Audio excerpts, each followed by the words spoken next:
हरियाणा में लगातार तीसरी बार बीजेपी की सरकार बनने से कई चीजें बदल गई। बीजेपी ने ये जीत तब हासिल की है जब पूरे राज्य में किसान संगठनों ने बीजेपी को प्रचार तक करने से रोकने की कोशिश की। किसान आंदोलन के नाम पर अपनी दाल रोटी चला रहे किसान नेताओं की बीजेपी की इस ऐतिहासिक जीत ने वो जमीन ही छीन ली जिसके सहारे वो बार बार मुश्किलें खड़ी किया करते थे। इतना ही नहीं, इस जीत से ये भी साबित हो गया कि किसानों के नाम पर जो आंदोलन किए गए वो राजनीतिक थे। यही वजह है कि बीजेपी की जीत और कांग्रेस की करारी हार से किसान नेता बेहद परेशान है। राकेश टिकैत ने कहा कि अब देश और अधिक गड्ढे में जाएगा। दरअसल बीकेयू नेता राकेश टिकैत को भी उम्मीद थी कि प्रदेश में कांग्रेस की सरकार बनेगी। टिकैत ने खुले तौर पर भले ही कांग्रेस के लिए वोट नहीं मांगा, लेकिन अंदर खाने कहीं न कहीं वो कांग्रेस को समर्थन दे रहे थे। यही वजह है कि हरियाणा में बीजेपी की सरकार बनती देख राकेश टिकैत भड़क उठे। टिकैत ने कहा कि बीजेपी के खिलाफ इतनी नाराजगी के बाद भी अगर वो जीत जाती है तो देश पूरा बिक जाएगा, देश गड्ढे में चला जाएगा। टिकैत ने कहा कि हमें समझ नहीं आ रहा कि हरियाणा की जनता बीजेपी से इतनी नाराज थी, फिर भी उसी की सरकार बन रही है।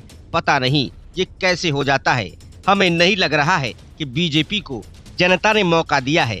कुछ न कुछ इसमें घालमेल जरूर है। सरकार कैसे बनानी है इसके लिए हर संभव तरीका केंद्र सरकार को पता है। लोगों को कैसे तोड़कर सरकार बनानी है ये गणित इस सरकार को अच्छी तरह से आता है। राकेश टिकैत ने चुनाव आयोग और प्रशासनिक अधिकारियों पर भी सवाल उठाए। उन्होंने कहा कि वो निष्पक्षता से चुनाव प्रक्रिया की निगरानी करे। टिकैत ने आरोप लगाया कि सरकार के पास चुनाव जीतने के कई तरीके हैं और वो इन तरीकों का इस्तेमाल करके चुनाव में धांधली कर सकती है। राकेश टिकैत ने चुनाव परिणामों से पहले बीजेपी की हार की भविष्यवाणी की थी। टिकैत ने कहा था कि हरियाणा चुनाव में सरकार का बड़ा नुकसान होने जा रहा है। हरियाणा में अब बीजेपी सरकार नहीं बनने वाली है। हरियाणा की जनता बीजेपी सरकार के खिलाफ साइलेंट होकर चुनाव लड़ रही है।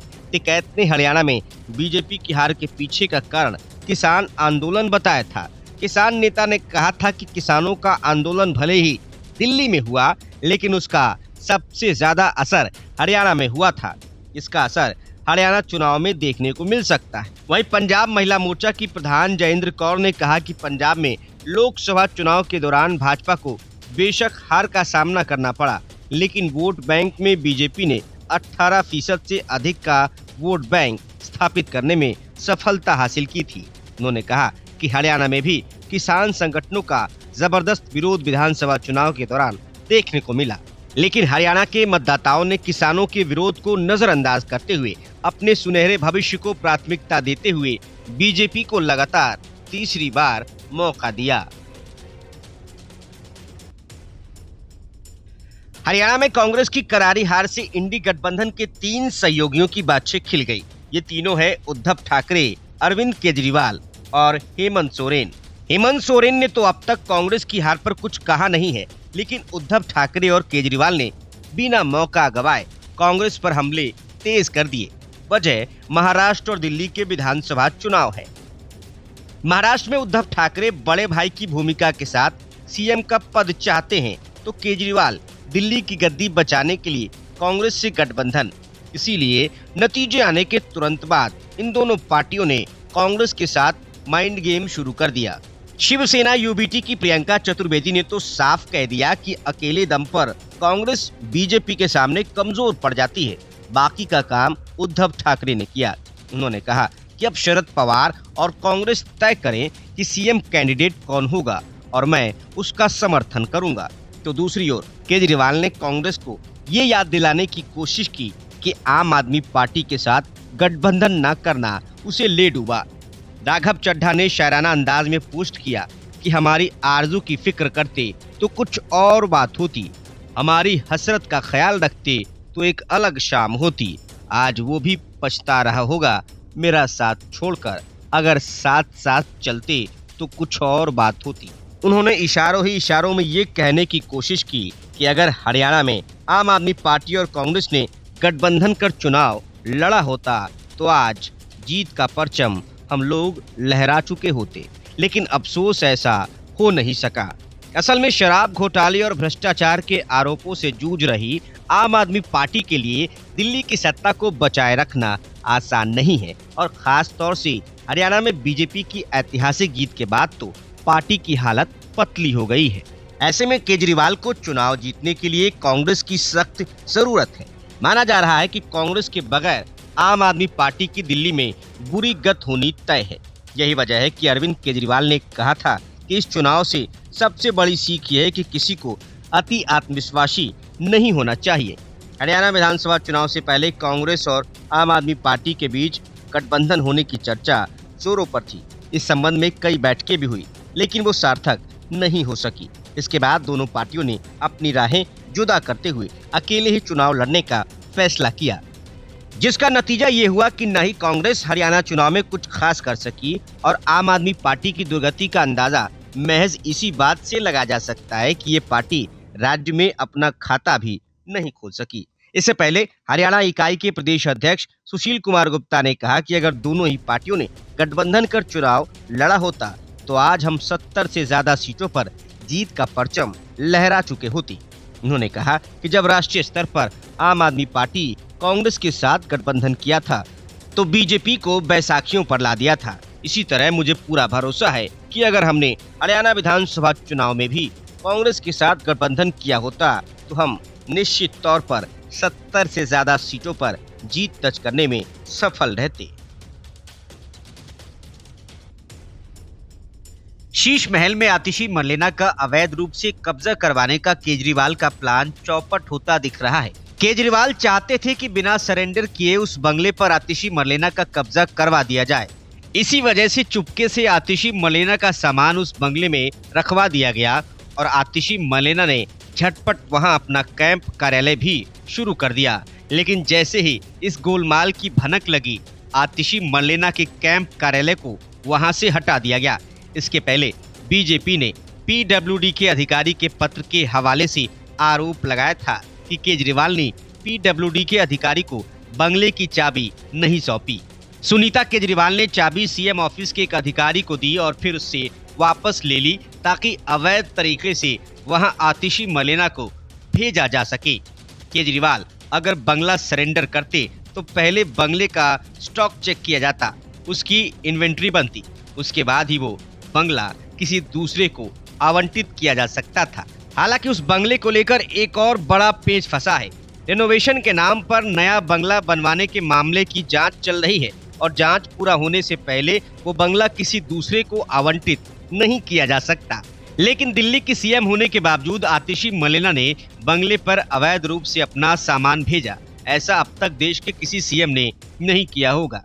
लेकिन जब ये पूरा प्लान फेल होता दिखा तो आम आदमी पार्टी अपने आपे से बाहर हो गई।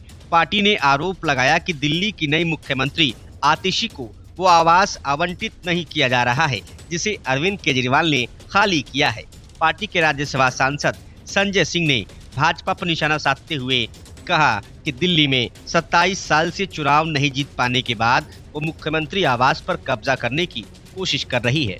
संजय सिंह ने बीजेपी के इस दावे को गलत बताया कि केजरीवाल ने आवास से कब्जा नहीं छोड़ा है। उन्होंने ये भी माना कि आतिशी का सामान पहुंचाया जा चुका है, जबकि यह आवास अभी आतिशी के नाम आवंटित नहीं हुआ है। संजय सिंह ने कहा कि बीजेपी झूठ और भ्रम फैलाने के काम में लगी है। कई हथकंडे उन्होंने दिल्ली में अपनाए, हमारी पार्टी को तोड़ने का प्रयास किया। 27 साल से भाजपा दिल्ली में चुनाव हार रही है। जब चुनाव हार रही है तो प्रयास किया गया कि आम आदमी पार्टी को खत्म किया जाए। अरविंद केजरीवाल को खत्म करो, नेताओं को तोड़ो, उसमें भी फेल हो गए। अब जब जीत नहीं पा रहे हैं तो कह रहे हैं कि मुख्यमंत्री आवास पर कब्जा कर लो। मुख्यमंत्री तो बना नहीं पा रहे हैं तो आवास पर कब्जा करने की लालसा है। संजय सिंह ने बीजेपी के उन दावों को झूठा बताया कि केजरीवाल ने सीएम आवास को खाली नहीं किया है। उन्होंने एक कागज मीडिया को दिखाते हुए कहा कि ये प्रमाण है कि केजरीवाल आवास को खाली कर चुके हैं। उन्होंने कहा कि मुख्यमंत्री के तौर पर आतिशी को उस आवास में जाना था। उन्होंने 2 पत्र लिखे, लेकिन कहने के बावजूद मुख्यमंत्री का आवास आतिशी जी को अलॉट नहीं किया जा रहा है। सांसद ने कहा कि आतिशी ने वहां कैंप कार्यालय की शुरुआत की थी, लेकिन उसे हटा दिया गया है। लोकसभा चुनाव के बाद जो लोग ये कह रहे थे कि मोदी मैजिक खत्म हो गया, हरियाणा के नतीजे उनके मुंह पर तमाचे की तरह है। नतीजों से एक बार फिर ये साबित हो गया कि मोदी का जादू पहले ही की तरह बरकरार है। भाजपा का हरियाणा में कोई छत्रप नहीं था। नायब सिंह सैनी बिल्कुल नए थे। मनोहर लाल को पार्टी ने पहले ही हटा दिया था और उन्हें केंद्र में ले आए। इन हालातों में नतीजे बहुत अहम हो जाते हैं। अब ये दिखाता है कि नरेंद्र मोदी का जलवा अभी भी कायम है। विधानसभा चुनाव के नतीजे ने एक तरीके से बीजेपी को संजीवनी दे दी और पार्टी को बूस्ट कर दिया। विधानसभा चुनाव के बाद बीजेपी और नरेंद्र मोदी फिर से 2024 से पहले वाली स्थिति में पहुंच गए। विधानसभा चुनाव के नतीजे से एक और चीज ये साफ हुई कि आरएसएस बीजेपी के पीछे पहले ही की तरह उतनी ही ताकत से खड़ा है। चुनाव के दौरान एक ही दिन नरेंद्र मोदी और मोहन भागवत के एक जैसे बयान आए। उन्होंने कहा कि अगर बटोगे तो मिट जाओगे। ग्राउंड पर भी ऐसी मैसेजिंग हुई और नतीजों में इसका असर भी देखने को मिल रहा है। 2024 के लोकसभा चुनाव में आरएसएस ने अपने आप को थोड़ा पीछे कर लिया था, लेकिन नतीजे के बाद उनको समझ में आ गया था कि लड़ाई सर्वाइवल की है। विधानसभा चुनाव में पूरी ताकत झोंकी। एक तरफ बीजेपी और आरएसएस एकजुट हुए तो कांग्रेस बिखर गई। कांग्रेस के नजरिए से बात करें तो जिस तरीके से राहुल गांधी को लेकर तमाम बातें कही जा रही थी, दावा किया जा रहा था कि देश की राजनीति में वो बहुत तेजी से अपनी जगह बना रहे हैं, उनकी एक गंभीर इमेज बनती भी दिख रही थी। उसको बहुत बड़ा धक्का लगा है। हरियाणा में कांग्रेस के पास तमाम छत्रप थे, भूपेंद्र हुड्डा से लेकर कुमारी शैलजा और सुरजेवाला तक। इसके बावजूद वहां जाट वोटर्स तो खिसके ही, नॉन जाट वोटर्स भी दूर हो गए। राहुल गांधी ने भूपेंद्र हुड्डा को पूरा समय दिया और उनको फ्री हैंड भी, जबकि कुमारी शैलजा को थोड़ा पीछे रखा। वो खुद इतने ओवर कॉन्फिडेंस थे कि अमेरिका चले गए। इसी बीच कुमारी शैलजा 14 दिन तक नाराज रहीं। कांग्रेस को तो कुमारी शैलजा को 14 घंटे में मना लेना चाहिए था, लेकिन ऐसा हुआ नहीं और अब नतीजे सामने हैं। सबसे बड़ी बात कि हरियाणा में केंद्र की राजनीति के खिलाफ जो बातें हो रही थीं, किसान, नौजवान और पहलवान नाराज बताए जा रहे थे, उसका कोई असर नहीं दिखा। कांग्रेस केंद्र की राजनीति के खिलाफ जिस तरीके से अभियान चला रही थी, इन नतीजों ने साबित कर दिया कि राज्य में उसका कोई खास आधार या मायने नहीं है। इन चुनावी नतीजों ने कांग्रेस के लिए एक और मुश्किल पैदा की और वो ये कि विपक्षी दलों ने राहुल गांधी के नेतृत्व पर सवाल उठाने शुरू कर दिए। उद्धव ठाकरे का बयान आया, केजरीवाल भी अंगुली उठा रहे हैं। ये कांग्रेस की समस्याएं बढ़ाने वाला है। आने वाले विधानसभा चुनाव, खासकर महाराष्ट्र के चुनाव में उनकी दिक्कतें और बढ़ने वाली हैं। विधानसभा चुनाव के नतीजों से एक बात तो जाहिर है कि कांग्रेस अब अपना आत्मविश्वास खो चुकी है। जम्मू कश्मीर में कांग्रेस का कोई खास प्रदर्शन नहीं रहा। लोकसभा चुनाव से पहले जो इंडिया अलायंस बना था, विधानसभा चुनाव में उसकी कोई तवज्जो नहीं थी, उसको बहुत पीछे छोड़ दिया गया। लोकसभा चुनाव में इस अलायंस ने जैसा सकारात्मक प्रदर्शन किया था, उसके बाद लग रहा था कि ये आगे बढ़ेगा, पर ऐसा नहीं हुआ। अब उद्धव ठाकरे, अरविंद केजरीवाल, फारूक अब्दुल्ला निश्चित तौर पर अलग अलग रुख अख्तियार करेंगे। ऐसे ये वक्त कांग्रेस के लिए मंथन करने वाला है, जबकि बीजेपी को नई ऊर्जा से भरने वाला।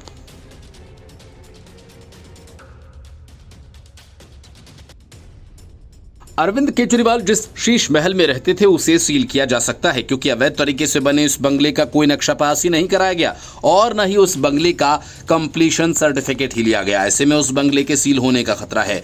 संजय सिंह एक कागज दिखाकर कहते हैं कि अरविंद केजरीवाल ने बंगला हैंडओवर किया, लेकिन बीजेपी के वीरेंद्र सचदेवा बाकायदा उस पत्र की कॉपी जारी कर देते हैं जिसमें साफ लिखा है केजरीवाल ने बंगला हैंडओवर नहीं किया। शीश महल यानी जिस बंगले में केजरीवाल रहते थे, वो अब तक आतिशी मरलेना को आवंटित नहीं किया गया, लेकिन चुपके से उस बंगले में आतिशी का सामान पहुंचा दिया गया। अब बंगले के सील होने की नौबत आ गई है। बीजेपी के प्रदेश अध्यक्ष वीरेंद्र सचदेवा ने शीश महल यानी मुख्यमंत्री के सरकारी आवास को सीज किए जाने की मांग की है। वीरेंद्र सचदेवा ने कहा कि लोक निर्माण विभाग अविलंब 6 फ्लैगस्टाफ रोड स्थित शीश महल बंगले को सील करे, इसका पूरा सर्वेक्षण जांच कर वीडियो रिपोर्ट जनता के सामने रखे। उन्होंने कहा कि इस शीश महल बंगले के बारे में सब जानते हैं कि अरविंद केजरीवाल ने यह अवैध रूप से बनवाया था, न कि कोई नक्शा स्वीकृत है, ना इसका कोई कंप्लीशन सर्टिफिकेट है। ऐसे में लोक निर्माण विभाग को यह तय करने का अधिकार है कि यह बंगला आगे आवंटित हो या नहीं।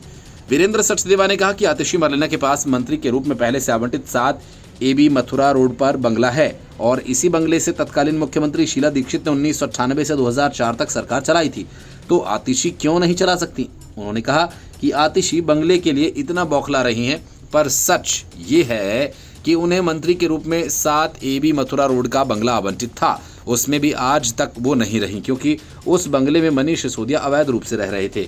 जो हरभजन सिंह के नाम से आवंटित बंगले में रहने चले गए। वीरेंद्र सचदेवा ने कहा कि शीश महल बंगले की चाबी सौंपने और वापस लेने का खेल आम आदमी पार्टी ने पूर्व मुख्यमंत्री के विशेष सचिव प्रशांत रंजन झा के साथ में खेला। वो साफ दर्शाता है कि शीश महल में बहुत से राज हैं जिनकी जांच आवश्यक है। सतर्कता विभाग ने भी इस मामले में झा सहित 3 अधिकारियों को नोटिस देकर जवाब मांगा है, जो इस मामले को और संवेदनशील बनाता है।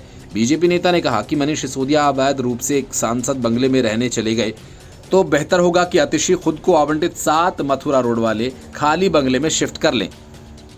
उन्होंने कहा कि नियमानुसार 6 फ्लैगस्टाफ रोड बंगला कोई आरक्षित मुख्यमंत्री आवास नहीं और लोक निर्माण विभाग को अपने किसी भी बंगले के खाली होने के बाद उसका सर्वेक्षण करके उसमें किए गए अतिरिक्त निर्माण को हटाकर नए व्यक्ति को आवंटित करने का अधिकार है।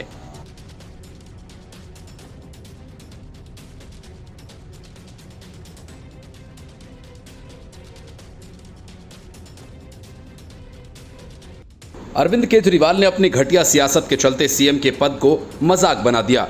पहले दिन से आतिशी मरलेना को डमी सीएम के तौर पर केजरीवाल सहित पूरी आम आदमी पार्टी ने प्रचारित किया और अब बिना बंगला हैंडओवर दिए आतिशी मरलेना का सामान उस बंगले में रखवा दिया जिसे आवंटित ही नहीं किया गया था। नतीजा ये हुआ कि शीश महल में पीडब्ल्यूडी की टीम आधम की और उसे खाली करवाने की कार्रवाई शुरू कर दी। इस बात से नाराज आम आदमी पार्टी ने आरोप लगाया कि उपराज्यपाल ने मुख्यमंत्री आवास से मुख्यमंत्री आतिशी का सारा सामान बाहर निकलवाया है। दिल्ली मुख्यमंत्री आवास खाली कराने पर मुख्यमंत्री कार्यालय का बयान भी सामने आया है। इस बयान में कहा गया कि देश के इतिहास में पहली बार मुख्यमंत्री आवास खाली करवाया गया। भाजपा के इशारे पर एलजी ने जबरन सीएम आतिशी का सामान सीएम आवास से निकाला। एलजी की तरफ से भाजपा के किसी बड़े नेता को सीएम आवास आवंटित करने की तैयारी चल रही है। 27 साल से दिल्ली में वनवास काट रही भाजपा अब सीएम आवास कब्जाना चाह रही है। आम आदमी पार्टी ने आरोप लगाया कि अधिकारी प्रोटोकॉल का उल्लंघन कर बीजेपी के दबाव में दिल्ली की मुख्यमंत्री आतिशी को 6 फ्लैगस्टाफ रोड स्थित बंगला आवंटित नहीं कर रहे हैं, जबकि अरविंद केजरीवाल इसे खाली कर चुके हैं। इस बीच दिल्ली विधानसभा में विपक्ष के नेता विजेंद्र गुप्ता ने मुख्यमंत्री पर गैर कानूनी तरीके से बंगले में रहने का आरोप लगाया और मांग की कि इसे सील किया जाए। आतिशी अपना सामान लेकर सोमवार को उत्तर दिल्ली के सिविल लाइंस इलाके में स्थित बंगले में रहने आ गई थी। इस बंगले में 9 साल तक केजरीवाल रहे और उन्होंने मुख्यमंत्री पद से इस्तीफा देने के बाद इसे खाली कर दिया। राज्यसभा सदस्य संजय सिंह ने आरोप लगाया कि बंगला अभी आतिशी को आवंटित नहीं किया गया है और उन्होंने बीजेपी पर इस बंगले को हड़पने की कोशिश करने का आरोप लगाया। उन्होंने ये भी दावा किया कि बंगला परिसर में मौजूद मुख्यमंत्री का एक शिविर कार्यालय भी खाली करा लिया गया है। उन्होंने आरोप लगाया कि भाजपा दिल्ली में विधानसभा चुनाव जीत नहीं पाई है, इसलिए वो अब दिल्ली के मुख्यमंत्री का बंगला हड़पने की कोशिश कर रही है। संजय सिंह ने दस्तावेज दिखाते हुए दावा किया कि केजरीवाल ने उचित तरीके से बंगला खाली कर दिया है। इससे पहले भाजपा ने आरोप लगाया कि बंगला पीडब्ल्यूडी को नहीं सौंपा गया और इसकी चाबियां अब भी केजरीवाल के पास हैं। हालांकि सिंह ने इस दावे को खारिज कर दिया।